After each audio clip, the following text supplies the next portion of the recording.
श्री गुरुदेव दत्त. आपल्या अध्यात्मकथा या पवित्र प्रवासामध्ये तुमचे मनपूर्वक स्वागत. आज आपण अनुभवणार आहोत श्री गुरुचरित्रमधील 3ऱ्या अध्यायातील अत्यंत दिव्य आणि शांततामय कथा. ही कथा आहे त्रिमूर्तींच्या अद्भुत अवताराची आणि श्री दत्तात्रेय प्रभूंच्या प्रकट होण्यामागील दिव्य रहस्याची. हा अध्याय केवळ कथा नाही तर भक्ताच्या मनाला शांत करणारा आध्यात्मिक अनुभव आहे. तर चला पूर्ण श्रद्धेने आणि भक्तिभावाने आजची कथा सुरू करूया. सिद्धमुनींचे ज्ञानपूर्ण बोलणे ऐकून नामधारकाच्या मनामध्ये अपार भक्ती निर्माण झाली. त्याला जाणवत होते की हे साधू सामान्य नाहीत, त्यांच्या शब्दांमध्ये दिव्य शक्ती आहे. नामधारक अत्यंत नम्रतेने सिद्धांना म्हणाला, हे स्वामी, आपण मला गुरुमहिमा सांगितला, परंतु आता माझ्या मनात एक प्रश्न निर्माण झाला आहे. तो पुढे म्हणाला, हे त्रिमूर्ती कोण आहेत आणि त्यांनी मनुष्यरूपाने अवतार का घेतला?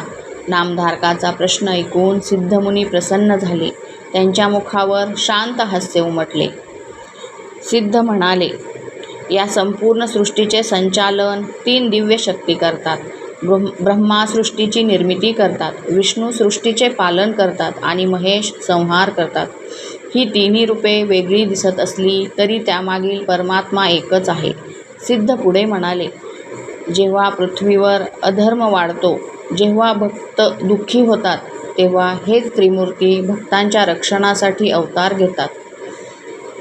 प्राचीन काळामध्ये एक महान ऋषी होते, अत्री ऋषी.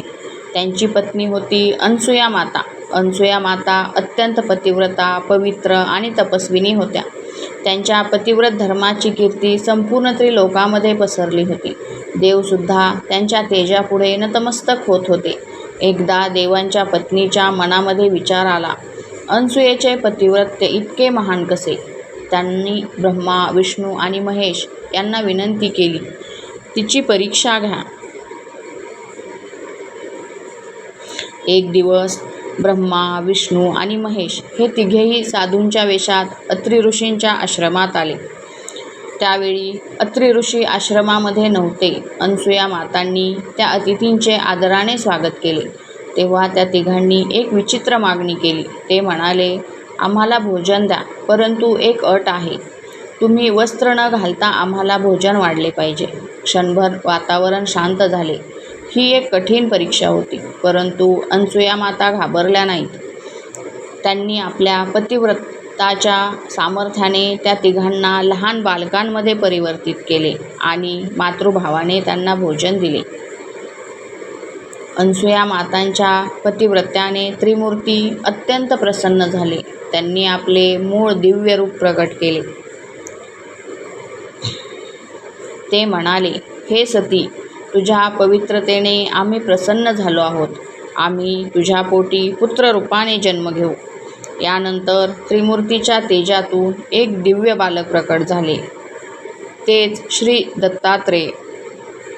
दत्त म्हणजे दिलेला आणि अत्रेय म्हणजे अत्री ऋषींचा पुत्र, म्हणून त्यांना दत्तात्रेय असे नाव पडले. सिद्ध नामधारकाला म्हणाला, श्री दत्तात्रेय हे ब्रह्मा, विष्णू आणि महेश यांचे एकत्र स्वरूप आहेत. त्यांच्या 3 मुखांमध्ये त्रिमूर्तींचे तेज आहे.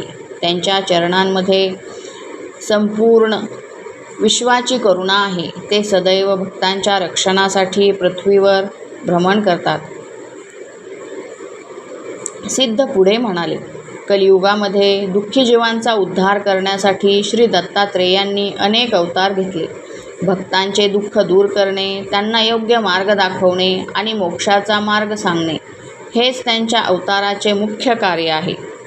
ज्या घरामध्ये दत्तनाम घेतले जाते तेथे शांती नांदते. ज्या मनामध्ये गुरूंवर श्रद्धा असते तेथे भय राहत नाही. ही दिव्य कथा ऐकून नामधारकाच्या डोळ्यात आनंदाश्रू आले. त्याचे मन भक्तीने भरून गेले.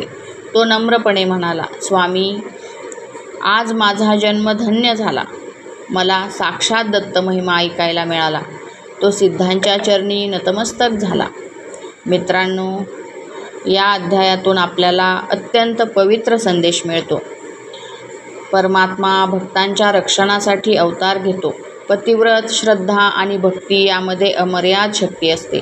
श्री दत्तात्रेय हे त्रिमूर्तीचे साक्षात स्वरूप आहेत. गुरूंवरील श्रद्धा मनाला शांती देते. भक्तीमुळेच जीवन पवित्र बनते. तर भक्त हो, ही होती श्री गुरुचरित्रातील 3ऱ्या अध्यायातील दिव्य कथा, त्रिमूर्तींचे अवतार वर्णन आणि श्री दत्तात्रेय अवतार महात्म्य. जर तुम्हाला हा व्हिडिओ आवडला असेल तर व्हिडिओला लाईक करा, चॅनलला सबस्क्राईब करा आणि कमेंटमध्ये लिहा श्री गुरुदेव दत्त.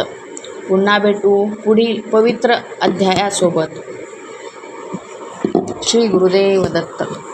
दिगंबरा दिगंबरा श्री